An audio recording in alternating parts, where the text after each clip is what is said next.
bonjour, ma sœur, mon frère, toi qui es branché sur Église MIP TV.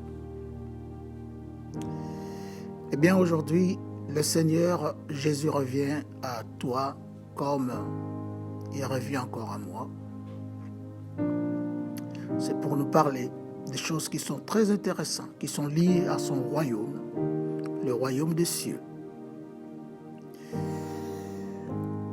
Eh bien, aujourd'hui, Dieu veut nous parler dans ce qu'il nous donne comme sujet, le titre « Si vous ne vous repentez, vous périrez tous également ». Je répète le titre « Si vous ne vous repentez, vous périrez tous également ». Et nous allons commencer par la prière, de remettre tout entre les mains de notre Seigneur. Que le Saint-Esprit nous guide dans cette parole, que le Saint-Esprit nous ouvre l'esprit, afin de mieux comprendre cette parole. Que le Saint-Esprit nous guide, nous conduit et nous aide dans ce qu'on fait pour la gloire de Dieu. Seigneur, je te bénis, je te glorifie éternel, parce que tu es notre Dieu, Yahvé.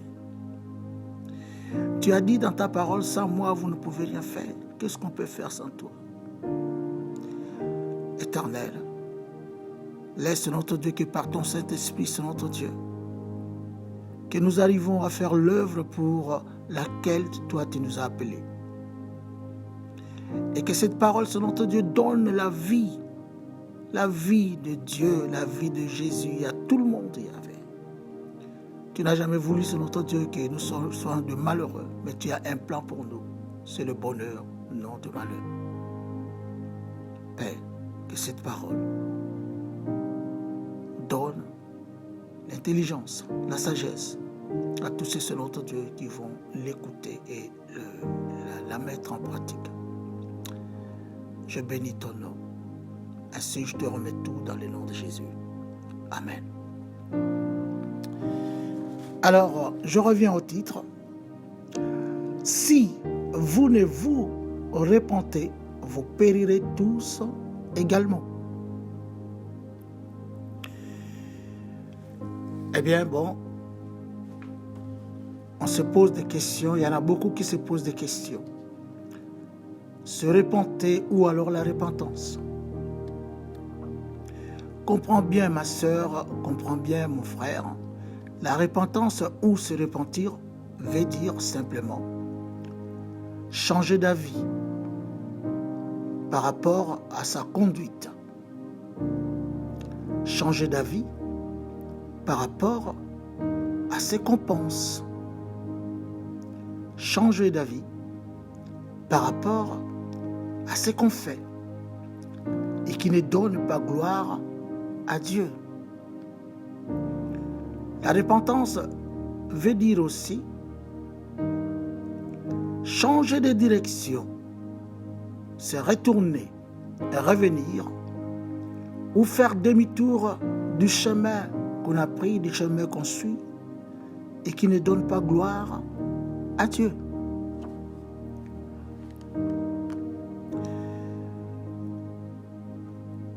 Qu'est-ce qu'il faut pour se repentir? Eh bien, pour se repentir,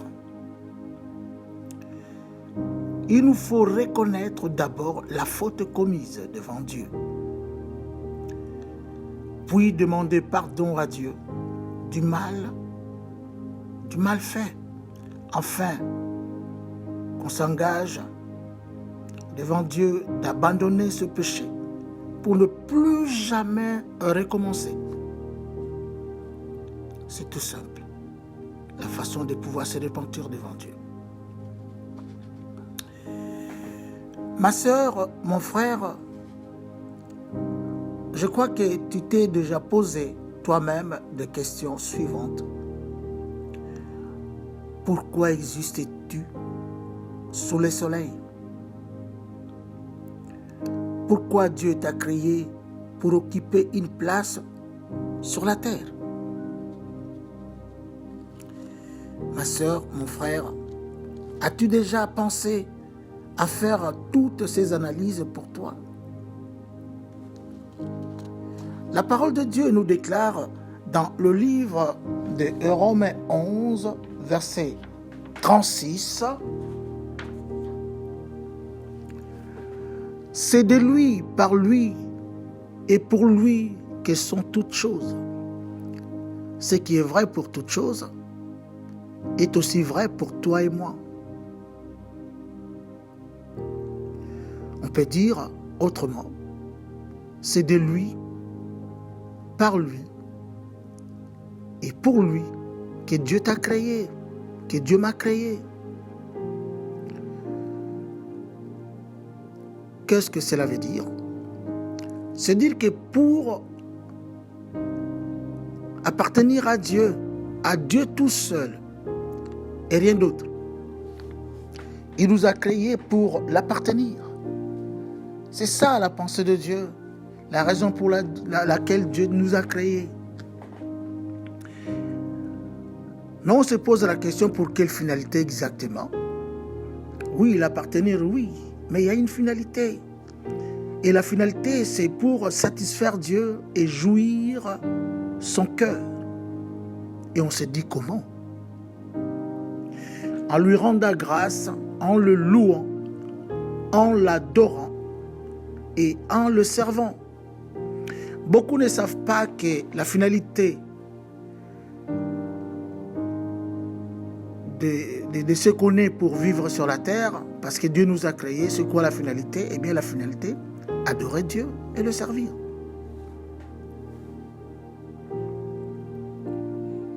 Et voilà la finalité de Dieu. Alors vivre sous sa dépendance et dans la sainteté, c'est ce que Dieu veut de toi et c'est ce que Dieu veut de moi, afin qu'il arrive à prendre soin de toi comme étant membre de sa propre famille. Dieu, le créateur de l'univers, veut de rappeler que c'est lui ton Père. Il veut bien te rappeler que c'est lui ton Père. Il le fait parce qu'il est le Père de chaque personne, chaque homme sur la terre. Est-ce qu'on se rend compte de cela? Est-ce que ma soeur, mon frère, tu te rends compte de cela? As-tu pensé à cela? Est-ce que tu peux le croire que Dieu est ton Père? Hélas. Hélas, ma soeur, hélas, mon frère, te voilà dans la chair, le péché règne en toi. Ta vie se passe loin de Dieu ton Père. Malgré tes prétentions religieuses, tu es incapable de porter le moindre fruit pour Dieu. Ainsi, selon Dieu, tu occupes inutilement la terre et tu dois être jugé. Ça, c'est dans la pensée de Dieu. Comprends, ma sœur, comprends, mon frère, que là où Dieu ne règne pas, c'est le péché. Là où Dieu ne règne pas, c'est la malédiction. Là où Dieu ne règne pas, c'est le diable et Satan qui règnent.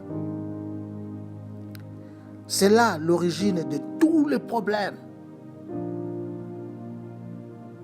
de toute l'humanité. C'est là l'origine de tous nos problèmes à nous, de tes problèmes à toi, de mes problèmes à moi. C'est là l'origine. Voilà alors comment le diable et ses acolytes profitent pour détruire, égorger et tuer l'homme, c'est-à-dire toi et moi. Pourquoi il doit pouvoir tuer l'homme, toi et moi? Parce que toi et moi, nous ne sommes pas sous la protection de Dieu. C'est dans le psaume 124, versets 1 à 8. Sache que le danger est partout sur le chemin de tout homme, sur ton chemin à toi, sur mon chemin à moi. Et que le risque zéro n'existe pas, ni pour toi, ni pour moi. La Bible déclare dans 1 Pierre, chapitre 5, du verset 8 au verset 9, que le diable rôde comme un lion, rugissant, cherchant qui il dévorera. Personne n'est épargné, même si tu le sers avec fidélité. Il ne t'épargnera pas de cela. Alors, ma sœur, mon frère, comme déclarent les Écritures saintes, les temps sont mauvais, très mauvais. Ainsi, ne pas laisser à Satan l'avantage sur toi, car on n'ignore pas ses desseins contre toi, contre moi, peu n'importe l'homme, peu n'importe la personne. Et cela, c'est dans 2 Corinthiens, chapitre 2, verset 11. Sache que le diable va de complot en complot pour te détruire, pour t'égorger, pour te tuer, pour me détruire, m'égorger, me tuer, pour nous détruire, nous égorger et nous tuer.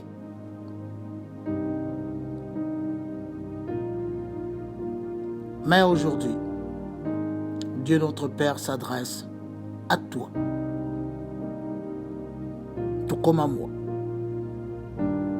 Nous les hypocrites, Dieu s'adresse à nous aujourd'hui dans un amour vrai pour nos âmes, pour sauver nos âmes. Pour sauver nos âmes. Dieu s'adresse uniquement pour ça, pour sauver nos âmes. Parce que Dieu a trouvé que nous sommes en danger. En danger. Et que le risque zéro, il n'y en a pas le risque zéro. Il n'y en a pas, ça n'existe pas. Ni pour toi, ni pour moi. Dieu veut sauver nos âmes. Dieu veut nous aider. Son amour est là pour nous. Il manifeste son amour simplement pour nous aider. C'est ainsi que Dieu nous parle aujourd'hui. C'est Luc 12, verset 56 et verset 57 qui en parle. Pour mieux comprendre ce que Dieu veut nous dire aujourd'hui par rapport au sujet qu'il nous donne, on n'oublie pas le sujet. Et si vous ne vous repentez, vous périrez tous également. Et on est dans ce sujet. Et pour mieux comprendre la pensée de Dieu, ce que Dieu veut pour nous, ce que Dieu veut dans son amour, sauver nos âmes. Alors lisons le texte principal que Dieu nous donne aujourd'hui. C'est dans Luc 13, versets 1 à 5. Et ensuite, nous aurons à lire dans la suite 1 Jean 3, verset 6a. Et puis enfin, on aura à lire Ésaïe 33, verset 6. Mais pour l'instant, nous sommes dans le verset principal et on va lire le verset principal. C'est dans Luc 13, verset 1 à 5. Et je vais lire au nom de Jésus. En ces temps-là, quelques personnes qui se trouvaient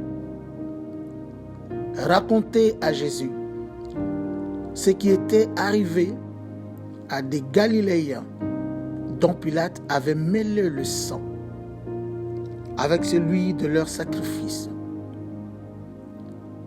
Il leur répondit: croyez-vous que ces Galiléens fussent de plus grands pécheurs que tous les autres Galiléens parce qu'ils ont souffert de la sorte? Non, je vous l'ai dit. Mais si vous ne vous repentez, vous périrez tous également. Ou bien ces 18 personnes sur qui est tombée la tour des Siloé et qu'elle a tué, croyez-vous qu'elle fût plus coupable que tous les autres habitants de Jérusalem? Non, je vous l'ai dit. Mais si vous ne vous repentez, vous périrez tous également. Voilà le texte. Alors, qu'est-ce qui se passe ici, dans ce texte, pour mieux comprendre? Nous voyons que Jésus-Christ évoque pour nous deux événements. Il s'en sert pour nous exhorter à la repentance, toi et moi. Il s'agit de la repentance. Jésus parle de la repentance, frères et sœurs. Jésus veut te parler de la repentance. Jésus veut me parler de la repentance. Il veut nous parler de la repentance. Et ce texte parle de la repentance. Et Jésus nous exhorte par rapport à cela. C'est aussi à toi et moi, à nous de saisir l'occasion, les occasions si vous voulez dire, d'avertir ceux qui nous entourent. Parce que nous avons des gens tout autour de nous, de pouvoir avertir ces gens par rapport à la repentance, pour sauver aussi leurs âmes. Alors, si nous voulons bien comprendre, aller un peu en détail, peut-être à nous de se poser la question, quelle est l'histoire racontée dans ce texte biblique? Quel est le discours de Jésus? Eh bien, on va voir ce que Jésus nous dit. Alors, il y a deux événements comme Jésus nous présentait. Le premier événement,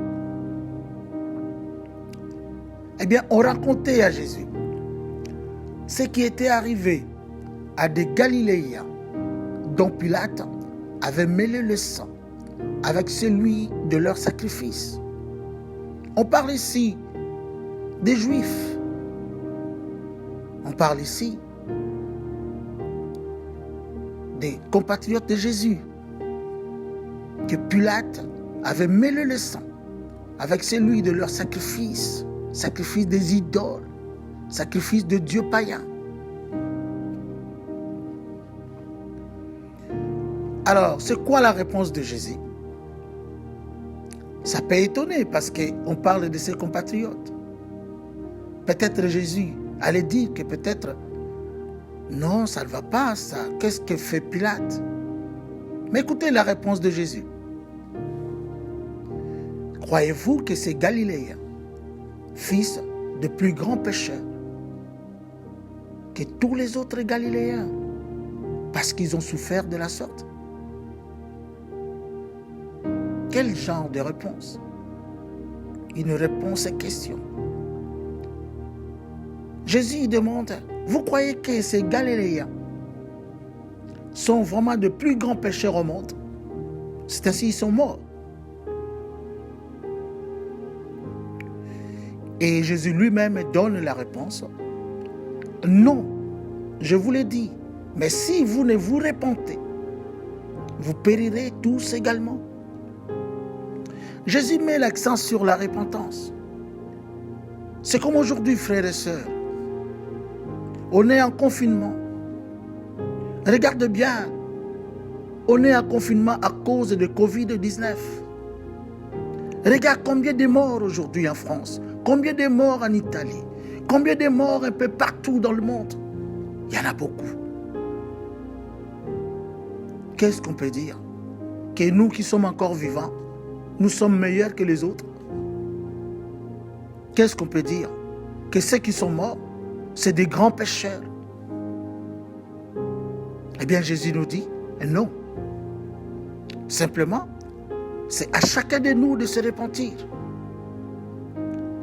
Si nous ne voulons pas mourir, c'est à chacun de nous de se repentir.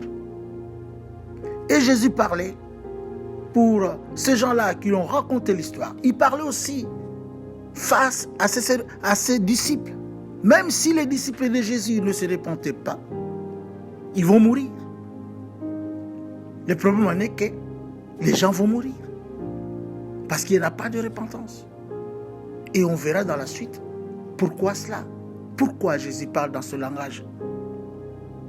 Voici le deuxième événement. Ces 18 personnes sur qui est tombée la tour de Siloé et qu'elle a tué. Croyez-vous quel fils plus coupable que tous les autres habitants de Jérusalem? C'est pour dire que de l'autre côté, où les gens ils ont vu qu'il y avait des problèmes, que Pilate avait mêlé le sang avec celui de leur sacrifice. De l'autre bout de Jérusalem, il y a encore un souci. Il y a 18 personnes sur qui est tombée la tour de Siloé et qu'elle a tué. Et c'est la même chose que Jésus-Christ est en train de répondre parce que les gens sont venus lui raconter cette affaire. Et Jésus répond encore, croyez-vous quel fils plus coupable que tous les autres habitants de Jérusalem? Aujourd'hui, on a Covid-19, peut-être demain on aura autre chose. Aujourd'hui, on a Covid-19, mais peut-être aussi, il y a des gens qui sont dans le cancer. Il y a des gens qui sont dans telle ou telle maladie. Il n'y a pas seulement une maladie. Il y a des gens qui sont dans tel ou tel problème spirituel, qui sont dans l'angoisse. Il y a des gens qui sont dans des problèmes financiers. Il y a des gens qui sont de malheureux parce qu'ils ont perdu leur mère, leur père. Et ils sont des orphelins. Et ils n'ont rien à manger. Il y a des gens qui sont sans abri. Il y a tellement beaucoup de problèmes, frères et sœurs, dans la vie de l'homme. Il suffit seulement de regarder tout autour de toi. Et tu vas comprendre que le monde a vraiment des problèmes. Que les hommes ont des problèmes. Que chacun de nous a ses problèmes. Mais est-ce que c'est pour autant que toi qui n'as pas ces problèmes, et tu peux dire que les autres parce qu'ils sont dans le péché? Et Jésus te dit non. La réponse de Jésus, écoute bien la réponse de Jésus. Non, je vous l'ai dit. Mais si vous ne vous repentez, vous périrez tous également. Jésus insiste toujours sur la repentance, frère. Mais quoi comprendre de la pensée de Jésus? Eh bien, écoutez, suis bien, ma soeur, mon frère. C'est pour toi et moi. Jésus voulait nous dire ceci, que nous sommes dans ce monde et nous ne comprenons pas ce monde. Ce monde est dirigé dans le monde à partir du monde spirituel. C'est-à-dire que tout ce qui se passe dans le naturel a été déjà accompli dans le spirituel. Nous vivons le Covid-19. Cela a été déjà, il y a une décision qui a été prise dans le monde spirituel. Nous vivons des choses terribles dans le monde, mais les décisions ont été prises dans le monde spirituel. Je vous ai dit que la bénédiction ou alors la malédiction viennent du monde spirituel pour s'accomplir dans le monde naturel. Et Jésus nous rappelle que le diable met en place des stratégies pour comploter contre toi et moi. Et le diable fait partie du monde spirituel. Le but du diable, c'est de détruire, d'égorger, de tuer. Détruire, égorger, tuer qui? Eh bien l'homme. L'homme que toi tu es. L'homme que moi je suis. Personne n'est épargné, sauf ces gens qui sont tournés vers Dieu et qui trouvent un refuge sous les ailes de Dieu, en cherchant la réconciliation avec Dieu par le moyen de la repentance, en rejetant tout le péché qui règne sur eux pour ne vivre que selon Dieu, selon la parole de Dieu, selon la volonté de Dieu. Sinon, tous périront. C'est ça que Jésus veut nous dire. Jésus veut nous dire cela, que le monde est en danger. Il faut se réfugier, il faut trouver un abri pour être épargné de tout cela, pour être épargné des attaques du diable, pour être épargné de tout ce que le diable complote contre l'homme. Et le bon et l'abri sûr, c'est sous les ailes de Dieu. Et comment se mettre à l'abri? Il faut d'abord se réconcilier avec Dieu. Et comment se réconcilier avec Dieu? C'est par le moyen de la repentance.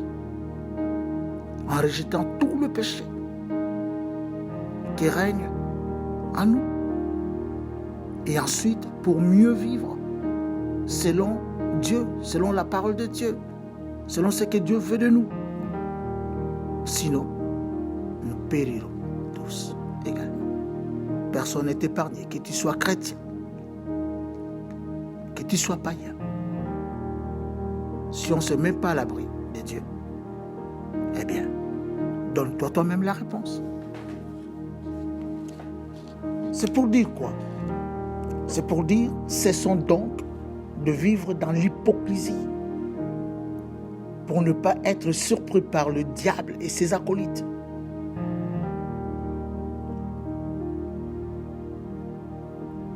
Frères, sœurs, j'aimerais bien que vous notiez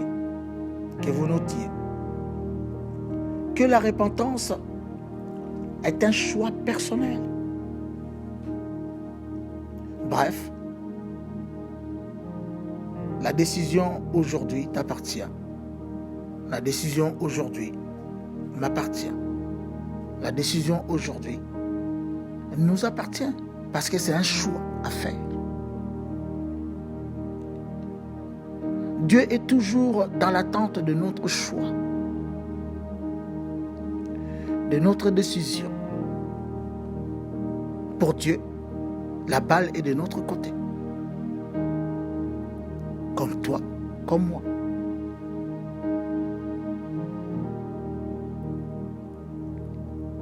Dieu attend ce moment où nous pouvons exprimer notre choix, où nous nous repentons et nous nous mettons dans l'abri sous ses ailes, où nous ne voulons pas nous repentir. Nous restons sans abri. Et quand les attaques du diable arriveront, eh bien, emportera tous ceux qui seront sur son chemin. Voilà ce que Jésus-Christ voulait nous dire. C'est bon tout ça là. On ne peut pas dire que nous, qui voyons les autres mourir, que nous sommes meilleurs que les autres. Nous ne sommes pas meilleurs. Mais l'importance, c'est de nous mettre à l'abri. Ce n'est pas dans le confinement. Parce que même ceux qui sont dans le confinement, il y en a qui sont atteints par le Covid-19. Même dans le confinement. C'est pour dire que le confinement, ça ne suffit pas. La blessure, c'est sous les ailes de Dieu. Si tu peux comprendre, ma soeur, mon frère, la repentance, c'est vraiment très importante. Et voici quelques listes. Donc, je vous donne seulement la liste de quelques péchés cette liste va nous permettre peut-être de faire notre choix, de voir où nous avons péché pour nous repentir. Si tu ne trouves pas dans cette liste-là, je te conseille d'aller sur l'église MIP TV et de voir la vidéo qu'on a faite sur la malédiction. Et tu peux trouver les actes posés qu'on appelle péché et de regarder dedans. Cela aussi peut t'aider. Alors je vous donne un peu, je te donne un peu, nous nous donnons un peu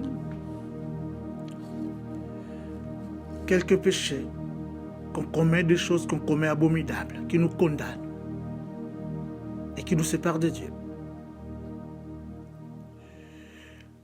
Alors, nous savons bien, selon la parole de Dieu, que les victoires dépendent de nos prières. Si tu veux avoir de victoires, cela va dépendre de prière. C'est pour dire que ne pas prier, c'est un péché. C'est dans 1 Samuel 12, verset 23. Si tu ne pries pas, demande pardon à Dieu et commence à prier. Coucher avec la femme de son prochain ou alors commettre l'inceste, c'est un péché. Il faut se repentir si tu l'as fait. Alors autre chose, chez toi, l'on reçoit des présents pour répandre le sang et dépouiller son prochain par la violence, c'est un péché. Fais attention des présents qu'on reçoit. C'est un piège parfois. Je ne dis pas tout, mais fais attention, toi qui reçois des présents, toi qui aimes des cadeaux. Il y a des cadeaux pièges. Ça peut t'emporter. Fais attention. Alors faire boire son prochain afin de voir sa nudité, c'est un péché, frères et sœurs.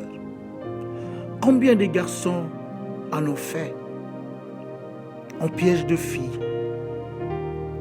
On les fait boire afin de voir sa nudité. Je pense, tu comprends. Il y en a qu'on fait boire. Non seulement le faire boire, mais ils ont mis quelque chose dans cette boisson pour que la fille n'arrive plus maintenant à résister. Et enfin, pour voir sa nudité. C'est un péché grave si tu l'as fait. Il faut te repentir. Le copinage. Combien de gens sont tombés dans le copinage? Combien de jeunes qui sont dans le copinage? Même pas des jeunes, même des personnes âgées. Tout le monde dans le copinage. Ce n'est pas un mariage, le copinage. C'est un péché. Et c'est dans Ézéchiel 16, verset 37. Pour ce qui concerne le présent, c'est dans Ézéchiel 22, verset 12. Pour ce qui concerne de faire boire à son prochain pour voir sa nudité, c'est dans Habakkuk 2, verset 15. Alors découvrir la nudité de sa parente, c'est un péché. C'est dans Lévitique 18, verset 6 à 13. Fais attention. Je parle de mamans qui se lavent avec leurs enfants. Fais attention. Il ne faut pas que l'enfant voie ta nudité. Je parle de papa. Si tu es dans ce cas-là, que tu as vu la nudité de ton père, tu as vu la nudité de ta mère, de ta parente, je crois qu'il faut se repentir.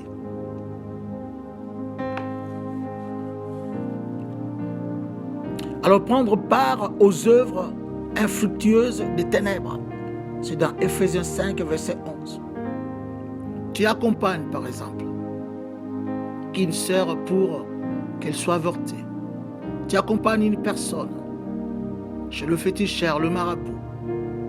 C'est cela que ça dit ce verset. Ou alors, tu es vraiment plongé dans la sorcellerie, dans la magie, dans la divination. Il y en a qui appartiennent à deux sectes bizarres et qui ont vendu leurs enfants. C'est un péché. Ne pas toucher.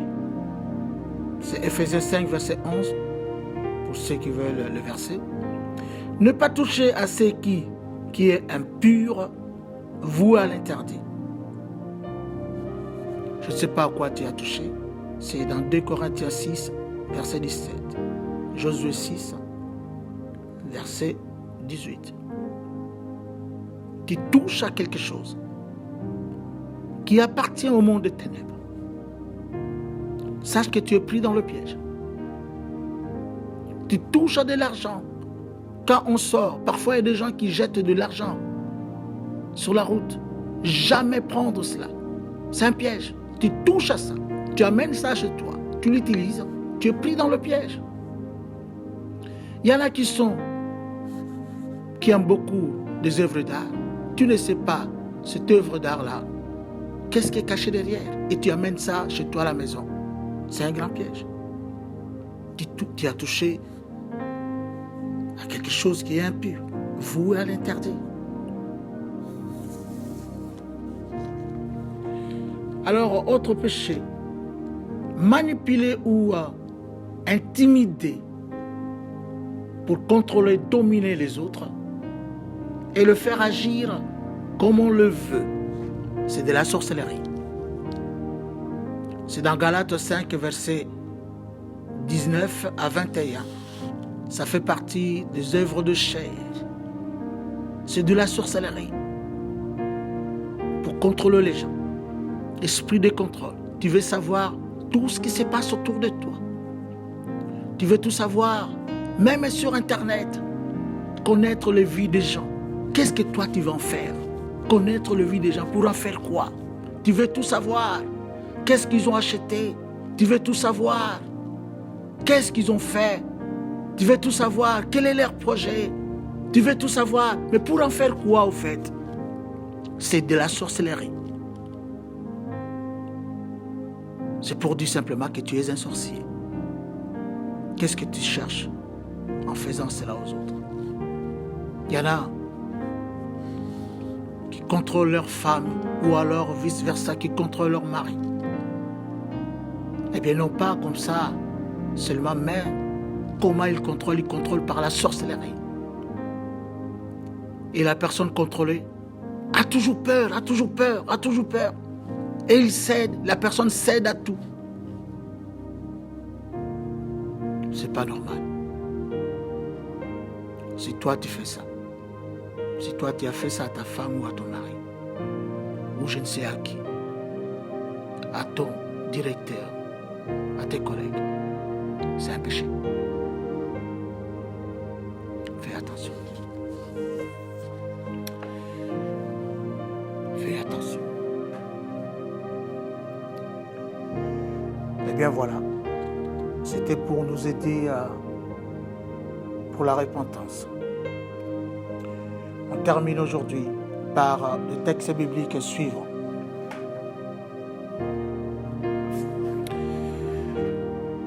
C'est à lire dans le livre ou alors l'épître de Jean, première épître de Jean, ou alors 1 Jean, chapitre 3, verset 6a, paragraphe A.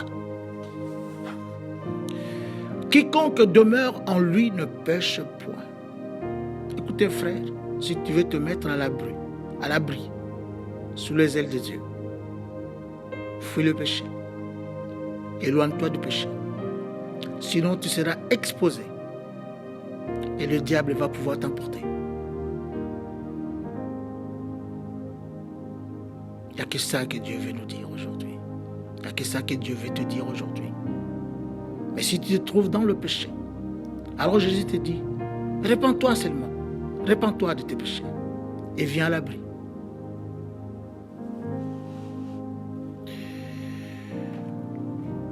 On lit maintenant le verset, c'est dans le livre d'Ésaïe, chapitre 33, verset 6.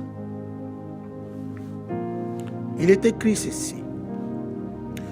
Tes jours seront en sûreté. La sagesse et l'intelligence sont une source de salut. La crainte de l'Éternel, c'est là le trésor de Sion. Voilà, frères, sœurs, quelque chose de très important que je voudrais te dire. Tu remplaces seulement l'émotion par ton nom. Par exemple, moi, je vais remplacer. Et je dirais quoi? Tes jours seront en sûreté. C'est mes jours à moi qui seront en sûreté. Par rapport au complot du diable. par rapport au projet du diable. Et Dieu continue, la sagesse et l'intelligence sont une source de salut. Alors le salut, c'est se mettre hors du monde, spirituellement, sortir du monde et vivre ce que Dieu te demande de vivre, selon sa parole. Donc, si on rentre dans la sagesse de Dieu, si on rentre dans l'intelligence de Dieu, c'est là qu'on trouve le salut. Et si on est dans le salut, on est sauvé. Et tous ceux qui sont sauvés sont héritiers du royaume des cieux, sont citoyens du royaume des cieux.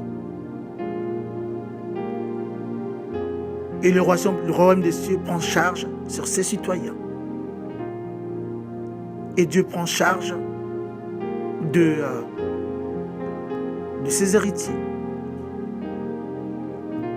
Et la suite de la phrase, la crainte de l'Éternel, c'est là les trésors de Claude Makengele. Vous voyez comment Dieu dit? La crainte de l'Éternel, c'est là les trésors de Claude Makengele.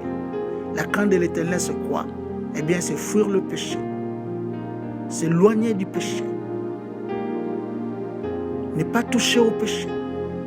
Et Dieu dit, quand tu fais ça, c'est un trésor pour toi. Pourquoi?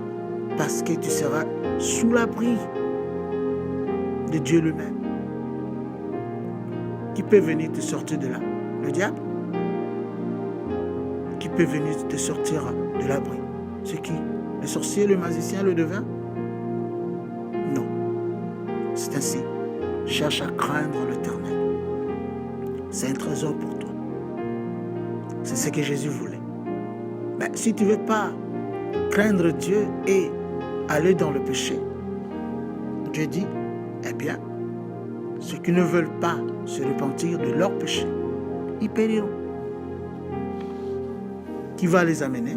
Eh bien, c'est le diable. Voilà tout pour aujourd'hui, ma sœur, mon frère. Réfléchis beaucoup sur ta vie. Réfléchis beaucoup sur cette parole que Dieu te donne aujourd'hui. Réfléchis beaucoup pour pouvoir donner une réponse à Dieu. Parce que Dieu attend de toi une réponse par rapport à ton choix, à ta décision. Tu te répands ou tu ne te répands pas. Voilà tout. Que Dieu te bénisse. Que Dieu nous bénisse. Amen.